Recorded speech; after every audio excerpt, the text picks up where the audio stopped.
मंडळी, उन्हाळा म्हटलं की आपल्याला वेगवेगळी सरबत आठवतात. तर आंब्याचं पन्ह, कोकमचं सरबत, आवळ्याचं सरबत किंवा लस्सी, ताक हे सगळं आपल्याला माहिती आहे. परंतु आज मी तुम्हाला एक अतिशय उपयुक्त आणि सोपा वेगळा पर्याय सांगणार आहे. तो आहे द्राक्षा पानक. द्राक्षा म्हणजे काळ्या मनुका. तर एक 15-20 काळ्या मनुका एका बाउलमध्ये घ्यायच्या आणि 5-6 तास छान भिजत घालायच्या. त्या मनुका भिजल्या की त्याला चोळून त्याचा कोळ काढायचा आणि ते पाणी गाळून घ्यायचं. या गाळलेल्या पाण्यामध्ये 1 चिमूटभर विलायची पावडर घालायची, 1 चिमूटभर मिरपूड घालायची, आवडत असेल तर 1 चिमूटभर भीमसेनी कापूर घालायचा आणि हे मिश्रण ढवळून एका मातीच्या मडक्यामध्ये भरून ठेवून द्यायचं.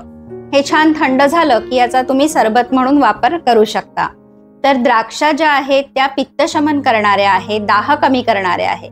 त्यामुळे उन्हाळ्याच्या दिवसामध्ये या द्राक्षा पानकाचा खूप छान उपयोग होतो. हे जर तुम्ही घेत राहिला तर तुम्हाला शरीरामध्ये जळजळ जाणवणार नाही, दाह कमी होईल आणि द्राक्षा ह्या लिव्हरवर खूप उपयुक्त आहेत. उन्हाळ्याच्या दिवसामध्ये आपली पाचनशक्ती कमी झालेली असते. अशा वेळेस हे द्राक्षा पानक जर आपण घेतलं तर आपल्याला छान भूक लागते आणि आपलं पचनही सुधारतं.